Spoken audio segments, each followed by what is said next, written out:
এখন আমরা এই প্রশ্নের সমাধান দেখব। এখানে বলা আছে 100 থেকে বড় দুইটা পূর্ণ সংখ্যার যোগফল 300 হলে সংখ্যা দুটির অনুপাত কত।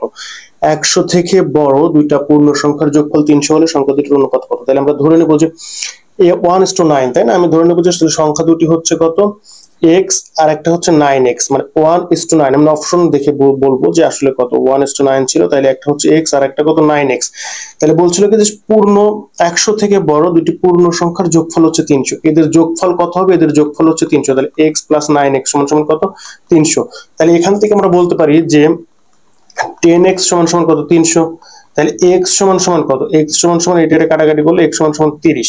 তাহলে x = 30 আমরা পাচ্ছি, x = 30 আর একটা সংখ্যা কত, 9x। তার মানে 9 × 30, 3 9 কত, 27, 270। মানে এই 30 আর 270 যোগ করলে আমরা 300 পাবো। 30 আর 270 যোগ করলে আমরা 300 পাবো। কিন্তু শর্তটা কি ছিল যে 100 হতে বড় হতে হবে, মানে দুইটা সংখ্যা 100 হতে বড় হতে হবে। অর্থাৎ x যে সংখ্যাটা পাইছি আর 9x যে সংখ্যাটা পাইছি দুইটাই 100 থেকে বড় হতে হবে। কিন্তু আমরা দেখতে পাচ্ছি যে x হচ্ছে 100 থেকে ছোট, তার মানে এটা আমাদের নেওয়া যাবে না। আমরা 9x টা রাইট আছে, কিন্তু 9x সত্য হলে হবে না, দুইটাই 100 থেকে বড় হতে হবে। যেহেতু দুইটার ভিতর একটা 100 থেকে ছোট, সুতরাং এই অপশনটি হবে না। খ অপশনটা দেখি যে খ অপশনে কি আছে। খ অপশনে কত আছে, তাহলে 2:5। তাহলে এখান থেকে আমরা লিখতে পারি যে 2x আর কত, 5x, 2x:5x। তাহলে দুইটার যোগফল, কিন্তু এই দুইটি পূর্ণ সংখ্যার যোগফল কত, 300। এই জন্য কিন্তু যোগ লিখছি যে 2x + 5x = হচ্ছে 300। যোগ কেন দিচ্ছি, কারণ এখানে বলা হয়েছে পূর্ণ সংখ্যার যোগফল। তাহলে এখান থেকে আমরা লিখতে পারি যে 7x = কত, 300। তাহলে x = 300 বাই হচ্ছে 7। তাহলে আমরা যদি 300/7 করি, এখানে 42 পয়েন্ট সামথিং আসবে। এখানে কত, 42 পয়েন্ট সামথিং আসবে। তাহলে এটা হচ্ছে 42 পয়েন্ট সামথিং। তাহলে এখান থেকে দেখে বোঝা যাচ্ছে x টা, সরি 42 পয়েন্ট যদি সামথিং আসে তাহলে 2x, তাহলে 2x = 2 ইনটু কত, 42.5। তাহলে দেখি এটা কত, 2 ইনটু 42.5। কিন্তু এটা কিন্তু আমাদের হবে না, কারণ হচ্ছে কি এটা আমাদের গুণ না করলে হবে। কারণ হচ্ছে যে এখানে পূর্ণ সংখ্যার কথা বলছিল, যে এত থেকে বড় দুটি পূর্ণ সংখ্যার যোগফল 300।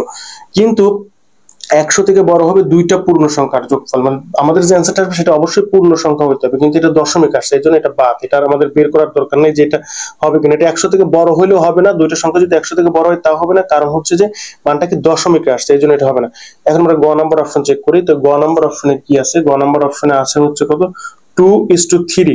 তাহলে এখান থেকে আমরা নেব কি যে 2x:3x। তাহলে এদের যেহেতু যোগফল, পূর্ণ সংখ্যার যোগফল হচ্ছে 300, তাহলে আমরা কি করব, আমরা লিখব যে 2x + 3x = কত, 300। তার মানে 5x = হচ্ছে 300। তাহলে x = কত, 300 বাই হচ্ছে 5, 5 6 30, তার মানে 60। x = পাচ্ছি কত, 60। তাহলে 2x = কত, 2x = হচ্ছে 2 × 60, তার মানে কত, 120। এখন 3x দেখি কত, 3x = 3 × 60, 318, 180।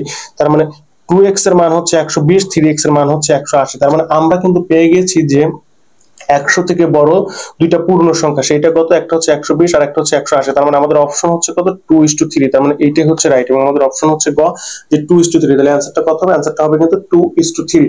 আমাদের আর এক্সট্রা করে এটা চেক করার দরকার নেই, কারণ আমরা এখানে অ্যান্সারটা পেয়ে গেছি। যদি কারো মনে হয় না এটা চেক করবো, তাহলে সে চাইলে চেক করতে পারে, চেক না করলেও কোনো সমস্যা নাই। আশা করি এটা বুঝতে পারছেন। এখন কেউ যদি এরকম বিভিন্ন গুরুত্বপূর্ণ অঙ্কের সমাধান চায়, তাহলে চ্যানেলটা সাবস্ক্রাইব করে রাখতে পারেন, কারণ এখানে প্রতিনিয়ত বিভিন্ন পরীক্ষায় আসা গুরুত্বপূর্ণ অঙ্কের সমাধান দেওয়া হয়, যা দেখলে আপনাদের অনেক উপকারে আসবে।